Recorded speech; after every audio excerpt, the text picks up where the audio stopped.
Salut à tous, c'est Kino et bienvenue sur la chaîne du Machinéaste. Aujourd'hui, j'ai eu envie de vous parler un petit peu du Seigneur des Anneaux. Le Seigneur des Anneaux peut être ou même sûrement l'une des plus grandes œuvres littéraires qui existent à ce jour, ayant donné finalement entre les doigts de Peter Jackson une des plus grandes trilogies cinématographiques.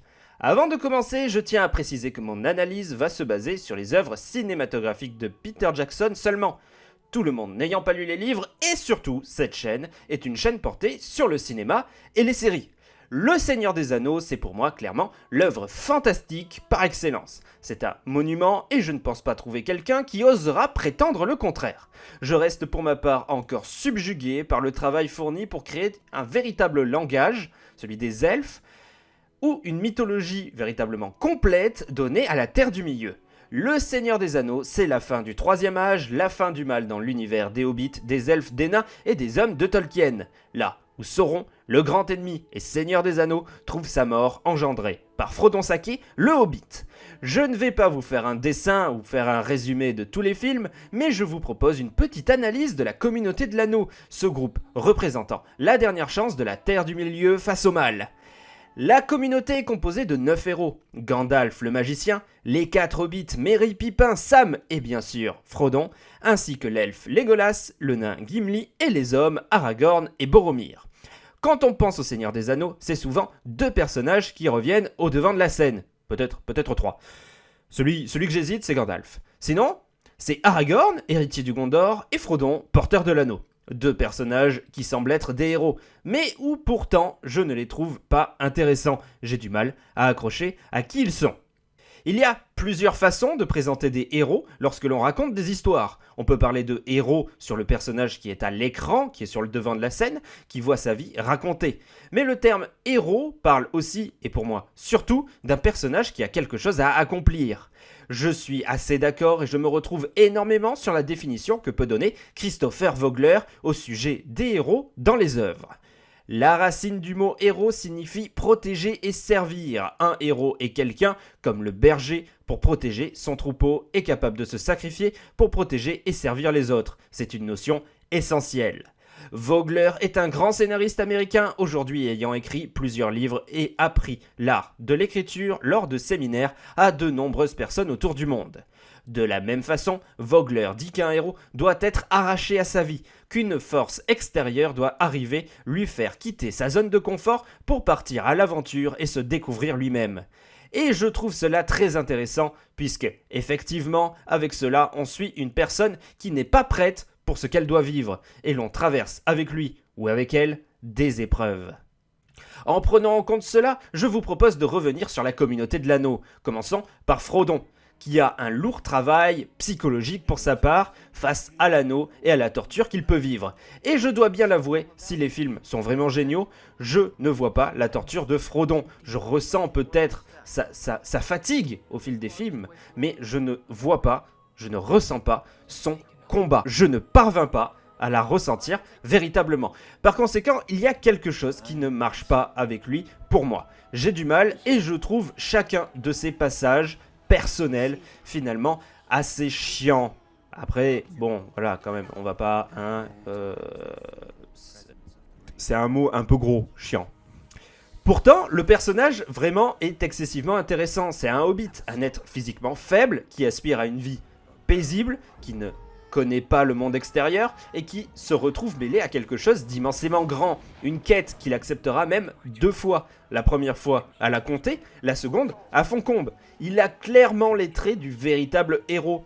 Mais le manque de travail sur lui au long des 3 films le rend malheureusement un petit peu fade à mes yeux. J'aurais vraiment aimé ressentir au travers des films sa souffrance de porter l'anneau. Véritablement de voir son combat contre l'anneau et ce que ça lui fait à l'intérieur, approfondir beaucoup plus ça plutôt que juste le sentir de plus en plus fatigué au fil des 3 films.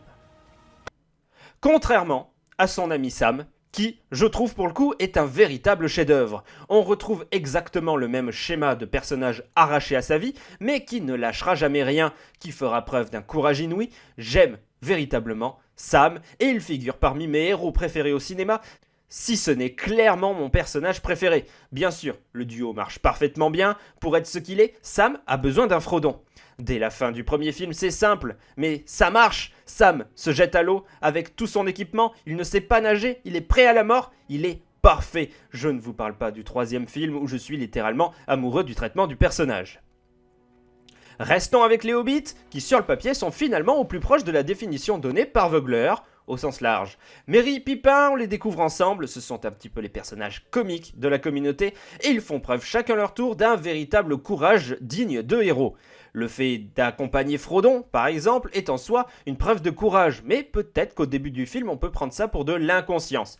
Donc on va mettre ça entre parenthèses. Ce n'est que plus tard que les personnages deviennent véritablement forts et vont prendre des décisions, comme lorsqu'ils restent impuissants au départ face à la mort de Boromir, puis finalement sortent leur épée et se jettent au combat. C'est un triste combat puisqu'ils seront embarqués directement par leur ravisseur sans pouvoir faire quoi que ce soit. Mais juste avant, qu'est-ce qui s'est passé ? Ils se sont montrés forts et courageux en se mettant devant les Uruk-hai pour qu'ils soient la cible et permettent à Frodon de fuir.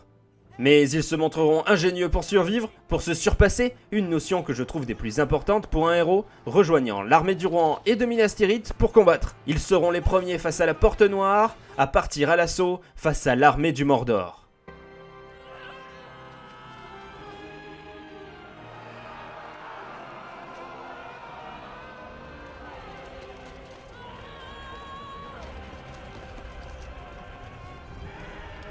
On va essayer de s'amuser un petit peu et avancer dans la communauté de l'anneau par ordre de taille. Voilà, vous l'avez compris, je vous propose de passer maintenant à Gimli, fils de Glóin, le représentant des nains dans la communauté de l'anneau. Gimli, à la fin de la trilogie, on le connaît grâce à sa relation avec Legolas, qui est assez amusante. C'est un fier guerrier, mais on a un petit peu la sensation de ne pas le connaître finalement.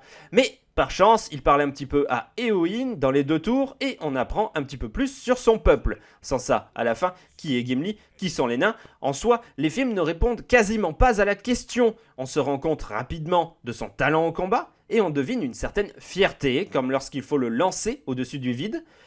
Nous avons une petite évolution de personnage de ce côté entre le premier film et le second où il accepte d'être lancé par Aragorn au gouffre de Helm. On a mal avec Gimli quand on trouve la tombe de Balin, scène qui du coup pour moi prend tout son sens grâce à la trilogie du Hobbit, mais Gimli avance aussi dans sa relation avec Legolas. Si on ne sait pas véritablement qui il est, ce qu'il peut perdre ou gagner dans cette histoire, on voit un personnage qui évolue et qui apprend. Vu le nombre de personnages, c'est déjà vraiment pas mal de ce côté-là. Quand Gimli exprime du dégoût au début pour Legolas, ils se rapprocheront petit à petit au fil des films, et ça, c'est quand même pas mal du tout. Alors Legolas en revanche, c'est le mec badass qui va te faire des trucs de ouf, mais bordel, c'est le membre de la communauté de l'anneau le plus fade qu'il y ait. Il est beau, il est fort, il est grand, il est spectaculaire, mais on ne sait rien de lui. Son personnage est altruiste et bon, il fera évoluer Gimli, il sera prêt à se jeter sur un adversaire plus fort que lui pour sauver un ami, mais il n'a aucune évolution durant les 3 films. Legolas, c'est Legolas. Quand on le découvre, il est déjà fini. Il est utilisé pour des scènes de combat spectaculaires, un petit peu d'humour avec Gimli, et c'est tout. Je trouve ça vraiment dommage, si ce n'est vraiment du gâchis. Pour le coup, le fait de l'avoir intégré à l'histoire racontée dans le Hobbit approfondit bien le personnage et il devient intéressant grâce à cela. Il change sa perception du monde et c'est cool. Mais si on s'arrête au Seigneur des Anneaux, il n'a aucune profondeur. On ne sait pas exactement d'où il vient, qu'est-ce qui l'a poussé à s'engager dans cette quête, ni même véritablement qu'il est un seigneur elfe, le fils de Thranduil.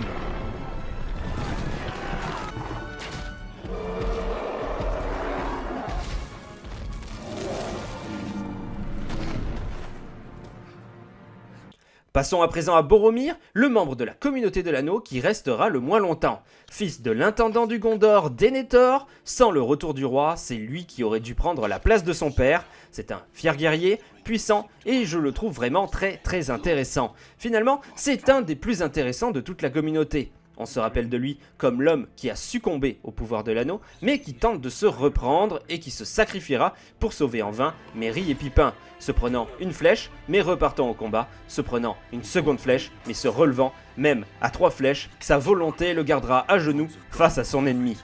Mais je mettrai le doigt justement sur sa relation qu'il a avec les 2 hobbits, il a cherché à les entraîner, il s'amuse avec eux. Quand Gandalf tombe dans la Moria, il sera le premier à demander un petit peu de temps pour que les hobbits se remettent. il a un cœur, un grand cœur, il a succombé au pouvoir de l'anneau, ça marche super bien, j'aurais beaucoup aimé voir plus à son sujet, voir son grand cœur à l'écran se faire petit à petit corrompre. Comme quoi, il est possible de faire un personnage déjà fort, fier, avec un travail psychologique derrière. Son frère, son capitaine, son roi, passons à Aragorn, héritier du Gondor, le meilleur pour la fin, ou juste un personnage fade à mes yeux, j'en ai parlé au début de la vidéo. Il est au devant de la scène sur l'intégralité des 3 films, mais je n'arrive pas à lui trouver de forme. Il est le stéréotype du personnage fort, courageux, mais j'ai l'impression qu'il se laisse juste vivre. Vraiment, j'ai l'impression qu'il se laisse juste vivre. Qu'il se laisse porter par les événements sans véritablement prendre position. Alors bien sûr, j'exagère un petit peu, mais pas tant que ça. On a, le concernant, aucune évolution de personnage. Certains me diront peut-être, je vous vois venir, qu'il devient roi à la fin, certes, mais en fait justement le problème est là. Cette prise de pouvoir aurait pu en fait arriver dès les premières minutes du film.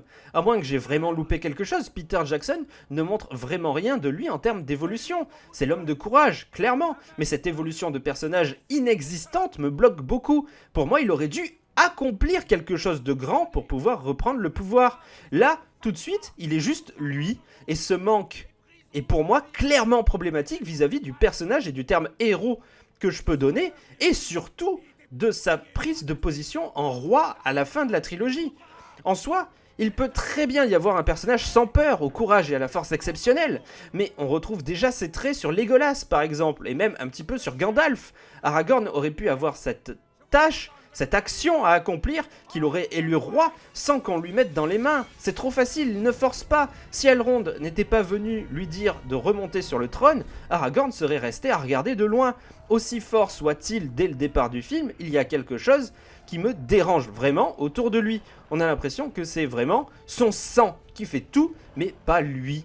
Lui, c'est, il se laisse vivre, voilà, maintenant je suis roi, avant j'étais rôdeur, peut-être que demain je serai autre chose, voilà, je regarde où la vie me mène. Non, enfin, il n'y a pas cette impression, cette force, cette stature du roi, je ne la ressens pas. Et donc pour terminer, comme il se doit à la communauté, j'en parlais à l'instant, il ne manque que Gandalf, le guide, le meneur, le magicien gris, qui deviendra le magicien blanc, vous le savez, lui aussi n'a pas véritablement d'évolution, mais par le personnage qu'il incarne, c'est moins grave. Pourquoi ça ? Nous sommes face à un personnage qui serait appelé par Vogler, dont nous parlions au début, Vogler, le mentor. Le mentor, c'est le personnage qui sait, c'est le personnage qui guide et qui apprend aux autres personnages qui ils sont. Et Gandalf est parfait dans ce rôle. Oui, ça n'empêche pas qu'il pourrait avoir une petite évolution sur quelque chose, mais vu la stature de Gandalf et sa transition de gris en blanc, on est face à une preuve de courage et de bonté qui marque déjà bien assez ce qu'il représente en Terre du Milieu. Et voilà, on a fait le tour de la communauté. Je ne cherche pas à dire que les personnages ne sont pas intéressants, mais pour moi il manque de petites choses qui pourraient faire de ces personnages-là de véritables icônes du cinéma. C'est évident que c'était impossible d'arriver à tout caser en 3 films, et je ne cherche pas à dire que les films sont mauvais. Bien au contraire, Le Seigneur des Anneaux, c'est Le Seigneur des Anneaux, et tu fermes ta gueule. Mais seulement une part de moi est un petit peu déçue que de telles belles choses, de telles bonnes choses ne soient pas montrées à l'écran. Boromir, le bon cœur qui se laisse manger par le mal, Aragorn, à qui il manque une véritable épreuve pour remonter sur le trône, un minimum quelque chose pour Legolas, ça aurait été bien. Bref. Pour moi, le maître mot pour terminer cette vidéo serait simplement de dire que je différencie personnage principal et héros. Je n'ai aucun problème à ce que le véritable héros ne soit pas le personnage principal. Pour moi, ici, c'est Sam qui tient ce rôle de héros et il est merveilleux. Les autres ne sont que des personnages principaux avec plus ou moins d'épaisseur. Et voilà, on arrive à la fin de la vidéo. N'hésitez pas à dire ce que vous avez pensé de tout ça en commentaire, à mettre un petit j'aime si ça vous a plu, ou évidemment à vous abonner. Vous serez mes héros à moi. On se retrouve très bientôt. J'adore Le Seigneur des Anneaux et j'ai envie de partager encore beaucoup de choses sur cet univers en attendant la série. Je vous fais d'énormes bisous. À très vite. Salut à tous.